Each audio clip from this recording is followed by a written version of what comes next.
اعوذ باللہ من الشیطان الرجیم بسم اللہ الرحمن الرحیم۔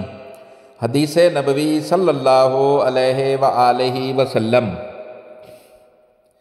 پہلی حدیث، نبی کریم صلی اللہ علیہ وآلہ وسلم نے نماز پڑھائی۔ ابراہیم نے کہا، مجھے نہیں معلوم کہ نماز میں زیادتی ہوئی یا کمی۔ پھر جب آپ نے سلام پھیرا تو آپ سے کہا گیا کہ یا رسول اللہ، کیا نماز میں کوئی نیا حکم آیا ہے؟ آپ نے فرمایا، آخر کیا بات ہے؟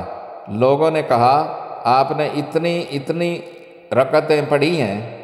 یہ سن کر آپ صلی اللہ علیہ وآلہ وسلم نے اپنے دونوں پاؤں پھیرے اور قبلے کی طرف منہ کر لیا اور سہو کے 2 سجدے کیے اور سلام پھیرا۔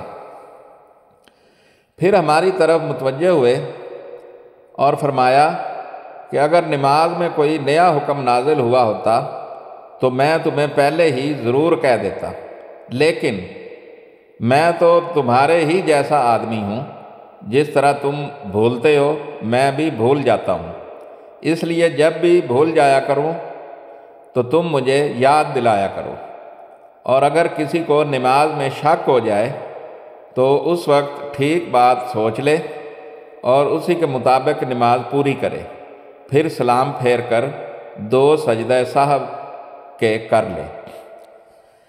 یہ حدیث صحیح بخاری سے لی گئی ہے اور اس کا نمبر ہے 401 401۔ دوسری حدیث، حضرت عمر رضی اللہ عنہ نے فرمایا کہ میری 3 باتوں میں جو میرے منہ سے نکلا میرے رب نے ویسا ہی حکم فرمایا۔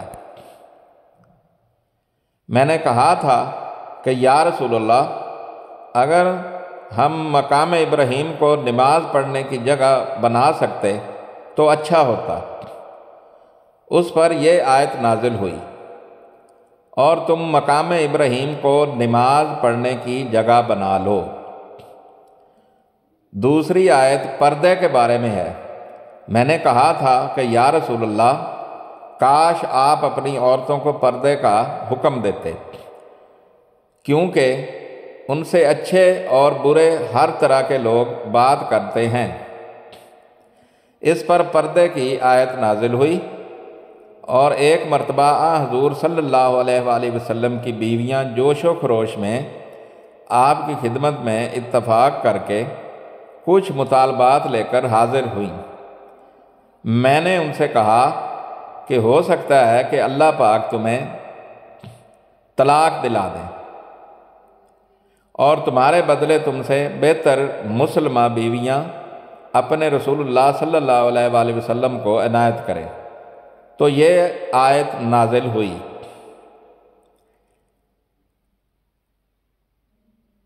اور سعید ابن ابی مریم نے کہا کہ مجھے یحییٰ بن ایوب نے خبر دی، کہا کہ ہم سے حمید نے بیان کیا،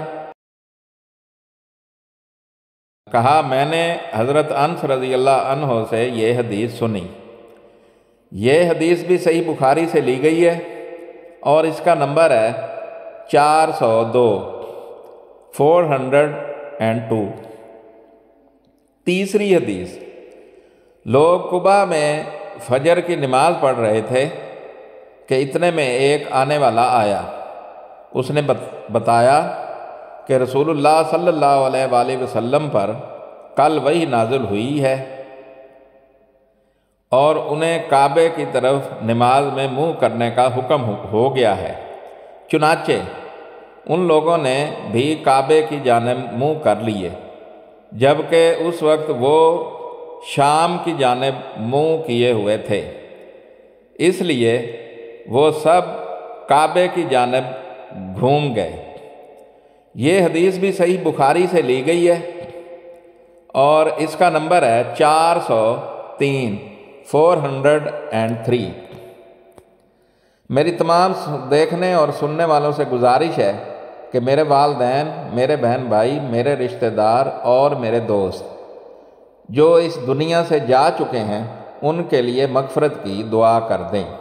جزاک اللہ خیرہ۔ دعا گو طارق سلطان شاہ ہاشمی۔